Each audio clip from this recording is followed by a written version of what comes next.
Ah, mon Roméo, si je n'étais pas si haute perchée sur mon balcon, je te dirais grimpe, grimpe pour venir goûter aux fruits défendus. Moi, ma petite dame, je suis simplement livreur pour le Roméo Pizza et tout ce que je veux, c'est que vous m'ouvriez la porte du rez-de-chaussée afin que je puisse monter livrer ma pizza, c'est tout, hein. Grossier personnage, alors que je t'offre le plus beau des trésors, toi, tu me refuses. Tu n'es que nègre. Oh, je suis déjà allé livrer une pizza chez vous, ma petite dame, et en matière de pourboire, côté ingratitude, vous laissez pas votre place. Tu sais où tu peux te la garer, ta pizza? Ouf, vos préférences sexuelles et le fétichisme que vous avez avec la pizza, ça se regarde, ma petite dame. On peut m'ouvrir la porte, là, qu'on en finisse. Aujourd'hui, nous allons parler de la place de l'amour dans le JDR. Et lorsque je parle de l'amour, c'est l'amour en général. L'amour charnel, maternel, paternel, fraternel, éternel. Les sentiments puissants. Des liens forts avec des personnages non-joueurs ou des personnages joueurs autour de la table. Les attaches, quoi. Est-ce qu'on a besoin d'autres synonymes pour se comprendre? Non, je crois que ça va aller, patron. Et j'irais même jusqu'à dire que si présentement, toi, dans ton JDR, tu n'utilises pas l'amour, les liens puissants, les sentiments forts entre des personnages joueurs et des personnages non-joueurs, que toi et moi, on ne joue pas du tout au même JDR. Oh, patron, vous y allez pas avec le dos de la cuillère, vous êtes fait du mauvais pied ou quoi? Ben non, c'est seulement que j'ai faim. Là. J'ai commandé une pizza et toujours pas arrivé. Juliette, votre voisine, vous la connaissez, hein? Oui, la fille complètement perchée qui fait des coucous à tout le monde de son balcon, là, ouais. Ouais, si j'étais vous, je me ferais un sandwich. Ouais, je toucherais pas à la pizza. OK. Bon, en attendant, vous et moi, allons explorer l'ADN JDR et voir tout ce que les attaches, les liens, les sentiments forts apportent dans notre jeu de rôle. Et promis, je me calme un peu, je mange un sandwich et je vous reviens un peu plus négociable. Ou presque.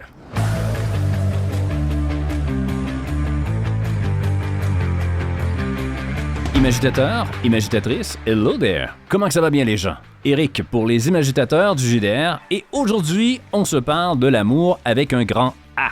Des sentiments puissants. Parce que passer à côté, c'est passer à côté de l'humanité. L'être humain est un être de relations. Et ces relations, sont teintées de sentiments, plus ou moins forts. Si t'aimes le drama, si t'aimes le JDR intensif, susciter des émotions autour de ta table, c'est pas compliqué. Il faut planter les graines, créer des attaches puissantes et les montrer et les faire ressentir. Et ça, pas besoin de tomber dans le mélodramatique à l'eau de rose, là. Tu peux avoir une partie très testéronée, mais avec comme toile de fond des sentiments, mais très, très, très forts.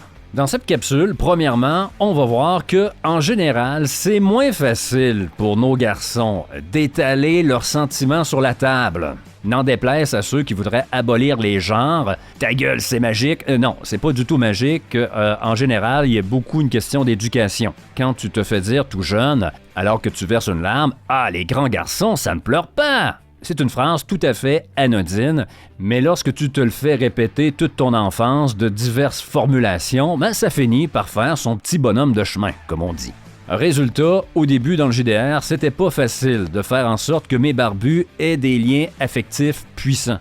Heureusement, aujourd'hui, ça a tendance à changer. Et énormément. Aussi, nous allons voir que l'amour est un moteur puissant. En fait, c'est le moteur le plus puissant. Ah, l'amour et la haine, c'est semblable, ça s'équivaut, c'est le miroir de l'un. Foutaise! En une seule mise en situation, je vais te prouver que c'est faux. Archi faux. Donc, t'as tout intérêt à mettre de l'amour dans ton JDR, des liens puissants. Également, on va s'apercevoir que l'amour est presque partout dans tous les films et les romans, même dans les films les plus testéronés. Et que oui, certains films n'ont pas ces liens-là puissants, mais on sent qu'il manque un petit quelque chose pour les faire penser à une étape supérieure. Et j'ai un exemple bien précis en tête, on va s'en parler. Et aussi, avec des exemples, on va voir que lorsque tu enlèves la partie amour, la partie sentiment puissant à un personnage ou à une histoire, non seulement c'est moins bien, mais ce personnage-là devient totalement inintéressant. Rien de moins. Et pour finir, il y a fort longtemps, j'ai pris un scénario tel quel d'un film que j'ai fait jouer à 3 joueurs. Et on va s'apercevoir que si ça avait été mes barbus, là, mes fameux barbus qui veulent pas jouer les liens affectifs, eh bien, on aurait passé à côté de l'un des meilleurs scénarios de science-fiction qui s'amuse avec le temps. En gros, je vais te montrer que l'amour, les attaches puissantes, putain, ça fait toute la différence dans notre jeu de rôle. Mais avant de commencer, j'aimerais saluer Gab de la toute jeune chaîne Cactus Fée qui a fait une capsule sur l'amour que je t'invite à aller voir. Ça va servir un peu de complément. Et j'adore l'énergie de Gab. C'est une énergie transmissible à distance. C'est comme une télécommande. Bzz, bzz, bzz. Oh, ça fait du bien. Je vais mettre le lien en description. Sa capsule sur l'amour, j'ai adoré. Bon, allez, c'est parti. Quand j'ai commencé le JDR, on se voit pas de cachette. Souvent, devant moi, essentiellement, c'était des barbus. Oui, on a eu des filles, des joueuses qui sont venues avec nous, qui ont resté un sacré bout de temps. Je tiens à saluer Isabelle, ou nos copines qui venaient s'asseoir avec nous quelques fois. Et à chaque fois que c'était le temps de créer son personnage, ces filles-là avaient pas de difficulté à créer des liens affectifs, de se donner des parents, des frères, des sœurs, même parfois un enfant. Alors que pour mes barbus... c'était quasiment une séance de négociation. En fait, ils ne voulaient pas, carrément pas. Mes barbus voulaient interpréter des loups barbus solitaires. Et Dieu que j'ai de la difficulté avec ce genre de personnage-là. Parce que pour moi, il n'existe pas. Il n'existe que dans des contes de fées. En 2024, si t'es un loup barbu solitaire sans attache dans la vie, mais c'est pas compliqué, t'es un SDF, t'es un clochard, t'es un itinérant. Et même encore, les clochards entre eux développent des amitiés ou même des amitiés avec des travailleurs sociaux et ces gens-là ont de la famille qui s'inquiète pour eux. Ils ont des frères, des sœurs, des parents qui se demandent est-ce qu'ils ont un toit au-dessus de leur tête pour dormir cette nuit? Et des loups solitaires barbus dans un Medfan, habituellement des univers très durs, très sauvages. Et si on veut faire un parallèle avec un pays, un jeune pays, le Canada ou le Québec, il y a 400 ans, 300 ans, mais c'était pas facile d'y survivre à cette nature sauvage et ces hivers impitoyables. Les gens devaient se serrer les coudes. Cherche dans les livres d'histoire canadiens des héros barbus solitaires ou des héroïnes solitaires, t'en trouveras pas. Dans la nature, rien n'existe seul. Les plantes ont besoin de soleil, la vie sur Terre n'existerait pas sans les éclairs dans le ciel, l'Europe occidentale n'aurait pas une température aussi clémente sans le Gulf Stream. Tout fonctionne en interconnectivité. Certes, il pouvait y avoir des trappeurs qui partaient en pleine nature pendant un mois ou deux, mais il fallait revenir à un camp de base là, pour vendre nos fourrures, là, tout simplement. Là. Mais moi, c'est surtout que mes loups barbus solitaires, mais c'était pas des manchots là, dans leur domaine. Si c'était un pisteur, c'était un bon pisteur. Si c'était un guerrier, c'était un bon guerrier. Et les gens qui sont bons dans leur domaine ne peuvent pas être seuls et ignorés. Là. Si t'es un bon pisteur, à un moment donné, t'as peut-être sauvé la fille d'un bourgmestre et lorsque t'arrives dans ce village-là, t'es accueilli comme un héros, t'es invité à souper à la table du maire et tout. Là. Et c'est encore plus vrai pour un guerrier. Parce qu'un loup barbu solitaire guerrier, je m'excuse là, tu peux pratiquer le judo tout seul avec un mannequin mou sur le sol, sur le tatami, mais ça va faire son temps. À un moment donné, si tu veux évoluer dans ta pratique et devenir un guerrier, que ce soit à l'épée ou encore à corps, ça te prend un partenaire, un sparring partner. Et ce quelqu'un, à force de t'entraîner avec lui 1 an, 2 ans, à se transpirer l'un sur l'autre, à se frapper, à se faire mal, à s'aider, à s'enseigner, mais ce quelqu'un finit par avoir un nom et ça finit par devenir un ami. Le loup solitaire guerrier. Et la principale raison que me donnaient mes joueurs barbus à ne pas avoir de lien affectif puissant, c'était « Eric, tu vas les utiliser contre nous, tu vas t'en servir comme levier, tu vas les kidnapper, tu vas les massacrer. » Et là, moi, de dire « Non, faites-moi confiance, là. C'est pour ajouter de la profondeur, du jeu, de l'histoire, travailler l'historique autour de votre personnage. » Et il arrivait une fois par année ou une fois aux 2 ans qu'un joueur se laisse aller et se crée des parents, des frères, des sœurs, bref, des gens auxquels il tient énormément. Et moi, qu'est-ce que je faisais dans ce temps-là? Ben, je les massacrais. Ben oui, ça arrivait tellement peu souvent que lorsqu'on me servait de ces attaches sur un plateau, ben je leur rentrais dedans. Tout ça pour te dire que la faute incombait autant à mes joueurs qu'à moi, MJ. C'était une faute partagée. Et heureusement, aujourd'hui, tout ça a bien changé. Et je te dirais même que la tendance est même inversée. Mes joueurs et mes joueuses, ainsi que moi-même, on a tendance à se donner d'emblée des attaches très puissantes. Soit avec des PNJ, des personnages non-joueurs, ou soit entre nous, entre nos personnages. Et on avait tout intérêt à le faire parce que, on arrive à mon deuxième point, l'amour est le moteur le plus puissant qui existe. Sors de chez toi, ouvre la porte et va frapper, va toquer aux portes afin de trouver quelqu'un qui est prêt à se prendre une balle ou perdre un bras pour l'honneur. Je peux te garantir que tu vas avoir les jointures en sang en 2024 avant de trouver une telle personne. Par contre, fais le même exercice. Sors de chez toi et va toquer aux portes jusqu'à temps de trouver quelqu'un qui est prêt à se prendre une balle ou perdre un bras par amour pour une personne qu'il aime. Ben, il y a fort à parier qu'en dedans de 3 ou 4 portes, tu trouves une mère, un père prêt à prendre une balle ou perdre un bras pour son enfant. Ou un amoureux, une amoureuse. Dans la nature et le règne animal, il n'y a rien de plus dangereux qu'une mère qui protège sa progéniture. On a capté sur caméra des proies qui font face à des prédateurs redoutables pour protéger leur enfant. Et certains me diront « Éric, la haine et l'amour, c'est si semblable, la haine aussi, c'est puissant. » Je ne dis pas que c'est pas puissant, mais ce n'est pas plus fort que l'amour. Si je te dis qu'en coupant l'un de tes bras, tu as la possibilité d'éliminer ton pire ennemi, je peux te garantir que tu vas prendre 2 minutes pour y réfléchir. Et peut-être que tu ne le feras pas. Sans doute que tu ne le feras pas. Tu vas te trouver plein de raisons pour ne pas couper ton bras. Dire « Ah, on va laisser le destin aller, le karma. Cette personne est si méchante qu'un jour, ça va lui retomber dessus. » Tandis que si c'est pour sauver ton enfant, tu vas peut-être prendre 2 minutes, mais tu vas faire le sacrifice.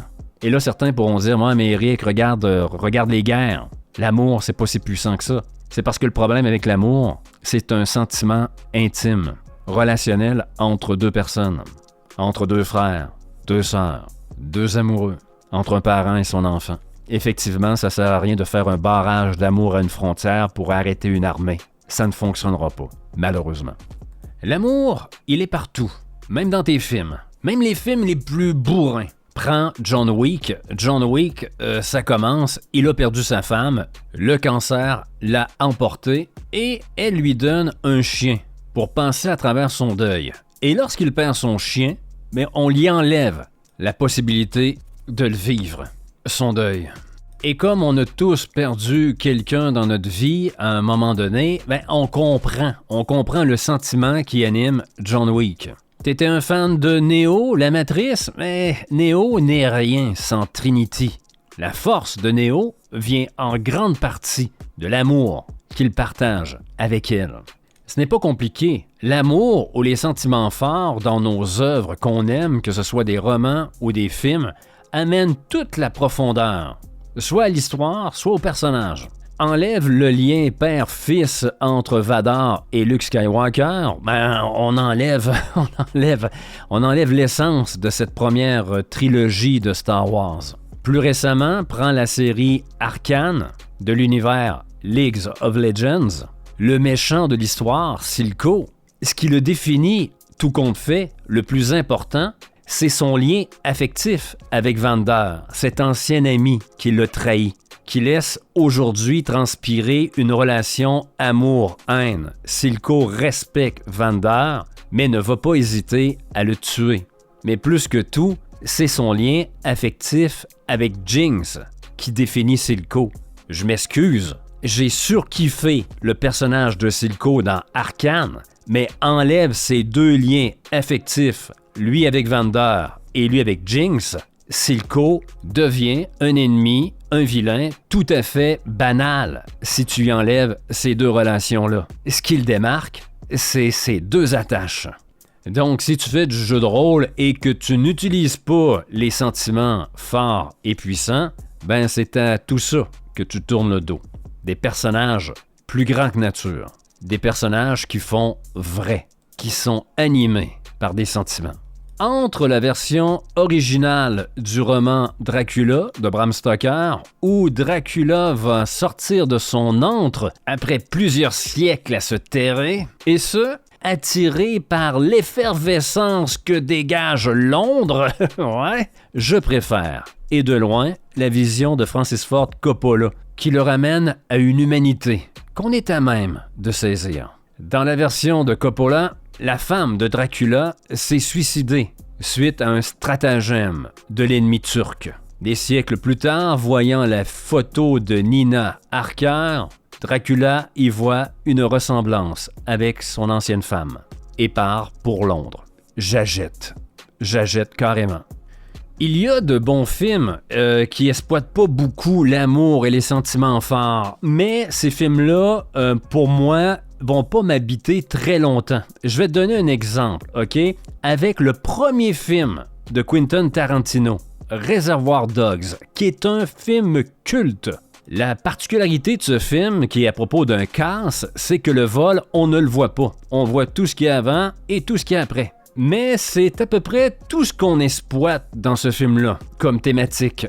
Outre le fait du bris de confiance, sans vouloir trop divulgacher, spoiler, là. Par contre, le deuxième film qu'a fait Quentin Tarantino, Pulp Fiction, écoute, je l'ai tatoué dans la peau, là, ce film. Et pourtant, on est dans une certaine continuité, c'est le même traitement au niveau des personnages, c'est le même humour, mais on est complètement ailleurs. Ici, on exploite à fond les relations, et surtout des relations en binôme. Pulp Fiction, c'est tout plein de couples. C'est un film sur les relations. Que ce soit la conversation banale sur les massages de pieds entre la limite entre l'amitié et le sexe et plus, que ce soit le couple Ringo et Yolanda, ces petits voleurs de restaurants tout au début. Je t'aime là-bas. Que personne ne bouge et tout se passera bien! Si un seul d'entre vous fait un geste, bande d'enfoirés, ce sera l'exécution sommaire pour vous tous jusqu'au dernier! Que ce soit le couple de junkies qui fournit la drogue à Vince, que ce soit la relation de couple représentée par Quentin Tarantino avec cette femme infirmière qui fait trembler tout le monde, même Marcellus, c'est un film de relations et de sentiments. Et pour moi, c'est le petit plus qui fait en sorte que Pulp Fiction passe avant Reservoir Dogs. Je n'ai pas de tatou sur le corps et un tatou de Reservoir Dogs, va falloir que tu m'attaches pour en faire un. Tandis qu'un tatou de Pulp Fiction, Anywhere, Anytime.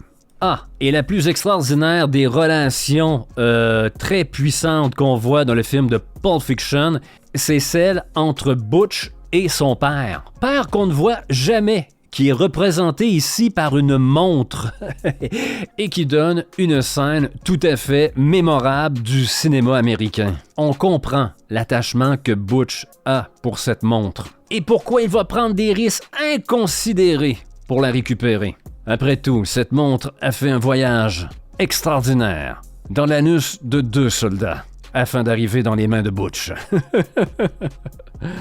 Merveilleux. Alors il décida de la cacher. Comme il n'y avait pas d'autre cachette, il se l'est mise dans le cul. Il fallait avoir du courage pour le faire, se la mettre dans le cul. Un jour, juste avant que la dysenterie le tue, il me donna la montre. J'ai alors caché ce vieux bout de métal dans mon anus 2 années durant. Et aujourd'hui, cette montre, je suis venu te la donner. Donc oui, tu peux avoir un excellent film qui est essentiellement de la testostérone ou une bonne partie de JDR. Mais si tu veux vraiment marquer les esprits, faire en sorte que cette partie soit tatouée à jamais dans le cœur de tes joueurs et tes joueuses, joue avec l'amour et les sentiments puissants. Dernièrement, on a créé un nouveau concept, Tandem Ball. C'est du JDR mais en improvisation. L'un choisit l'univers, l'autre crée une amorce. Et moi et Méric, on est allé visiter l'univers de Hellboy. Et quelques personnes m'ont écrit sur Discord qu'ils ont été touchés par cet actuel play, que par moments, ils ont eu les yeux humides. Et ce n'est pas rien pour de l'actuel play, là. On n'est pas dans un film, là. C'est deux barbus qui sont faits du jeu de rôle en improvisation, là. Mais pour en arriver là, pour que le moment dramatique, les gens ressentent de quoi, il a fallu que moi et Méric, on démontre l'amour, l'affection qu'il y avait entre les deux personnages, soit Dan et Anna. Comme on le fait dans cette scène où ils sont en avion avec Hellboy et le couple s'apprête à sauter dans le vide pour la mission. Emporté par le jeu de l'improvisation, on a exposé l'amour qu'il y avait entre ces deux êtres. Et c'est par ces petites démonstrations qu'on est arrivé à un moment fort, un moment dramatique. Donc, il ne faut pas hésiter à y aller et foncer. Faut briser la glace, là. Je te fais écouter un court extrait. On s'en parle après. Chaque geste porté vers Anna, chaque regard qu'il pose sur elle, il n'y a aucun doute, là, cet homme est follement amoureux de sa femme. Et alors que leur corps est comme teint d'un rouge sous les lumières d'avertissement, t'as la grosse main de Dan qui vient se poser sur le côté de la joue d'Anna, son front se coller au sien. Tu es prudente, et on ne prend pas de risques inutiles, promis? Voilà la main de Anna se poser doucement sur le visage de Dan, et, comme toujours. Et on me voit en train de t'embrasser sur la joue, et finir de m'équiper dans un petit sourire. Et est-ce qu'on voit Dan équiper un parachute? Oui, et je lui lance un dernier, et on ne se sépare pas. Jamais. Et là, alors qu'on voit le couple dans cette ouverture de la porte, Dan se retourne vers Hellboy. C'est grâce à des petits moments comme ça que l'on a un impact lorsqu'il leur arrive un drame. Mais attention, sommes-nous obligés d'exposer ainsi les sentiments entre les personnages pour en arriver là? Pas du tout.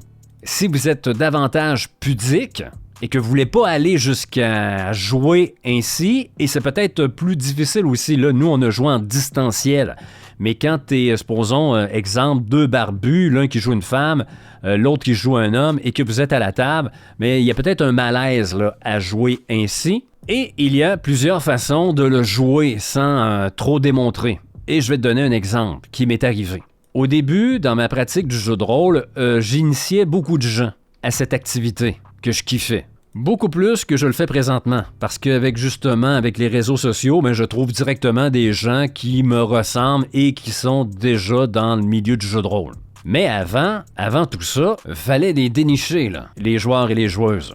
Et plus souvent qu'autrement, il fallait les initier carrément, là. Et un jour, je suis tombé sur 3 types très bizarres. Des collègues de travail. Et je dis bizarre parce que le film Terminator, le premier du nom, 1984, était sorti depuis 8 ans et ces gens-là n'avaient pas vu le film. Ils savaient qu'il existait, mais sans l'avoir vu. Après 8 ans!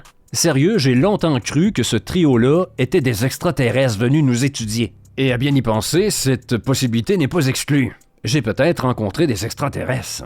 Quoi qu'il en soit, un soir, j'ai la possibilité de les initier au JDR. Et comme ils ne connaissaient pas le film Terminator, j'ai décidé de leur faire jouer le scénario, tout simplement du film. Les plus jeunes qui nous écoutent, peut-être que tu trouves que c'est un film qui a mal vieilli au niveau de l'esthétique visuelle, mais au niveau de l'écriture scénaristique, c'est un petit bijou de la science-fiction.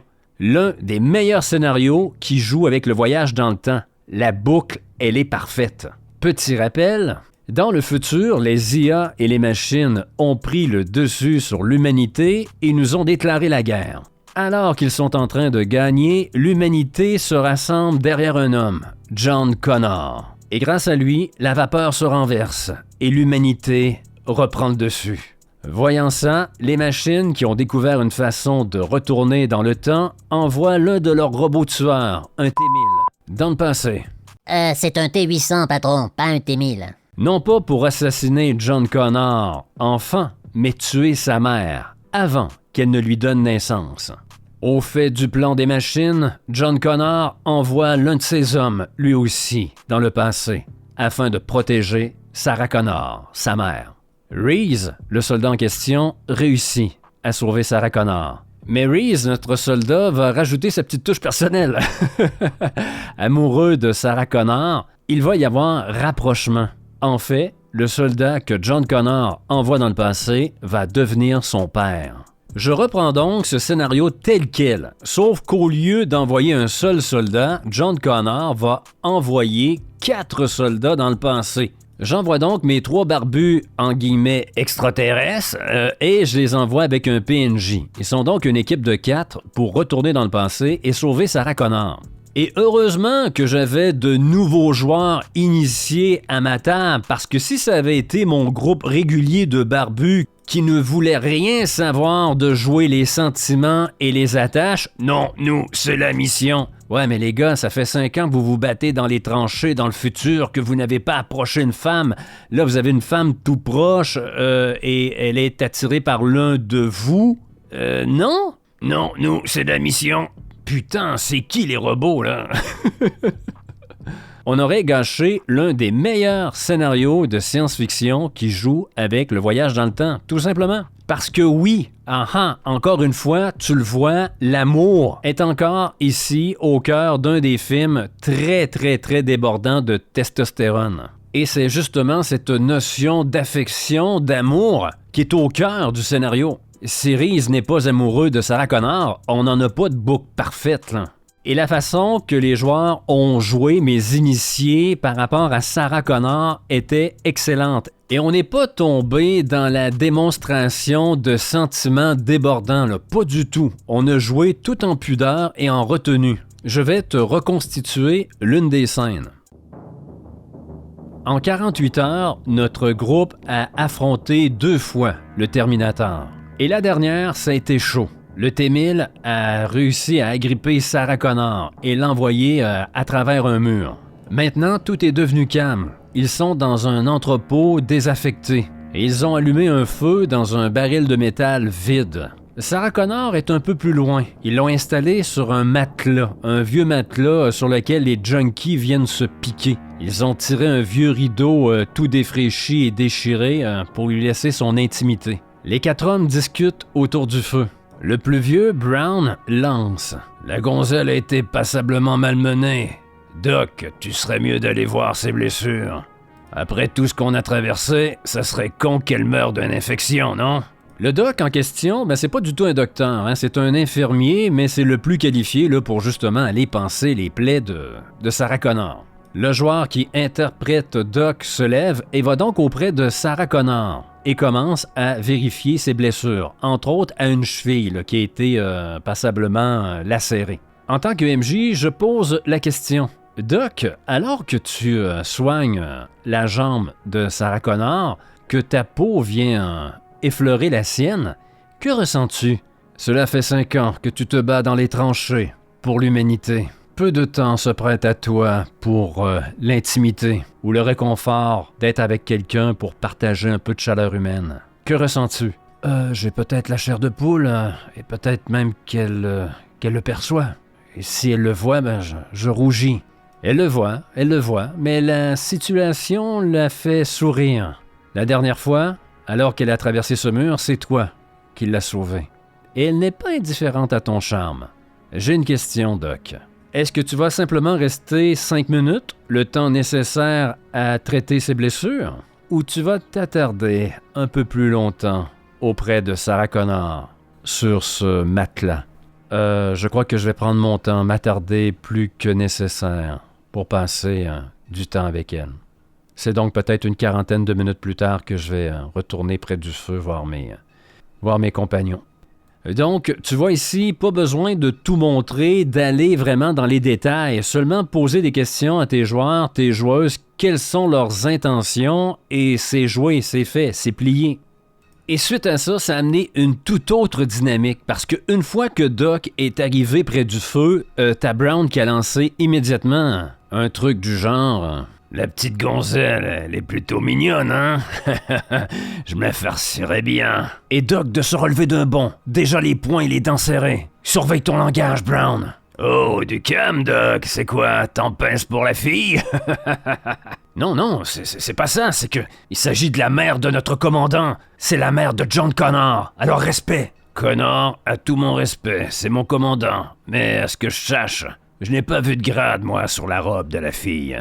Le joueur derrière Brown, conscient que Doc, lui, avait couché avec Sarah Connor, hein, on est dans le metagaming, la scène n'était pas cachée, mais a joué cette carte-là, a joué un petit peu la pourriture, et ça a amené quelque chose là d'excellent, d'épicé pour le reste de ce one-shot. Et le fait que Doc a développé des sentiments pour Sarah, le joueur l'a joué aussi, il a pris des risques très inconsidérés et finalement son personnage est mort, un peu comme dans le film. Donc il y a quelque chose de logique dans tout ça. Il a servi de bouclier humain pour protéger Sarah Connor. Parce qu'on a joué les sentiments, on a fermé la boucle parfaite du scénario, mais en même temps, ça a apporté aussi une profondeur et une richesse de jeu, une genre de dualité là, entre deux joueurs autour de la table, et c'était tout à fait savoureux.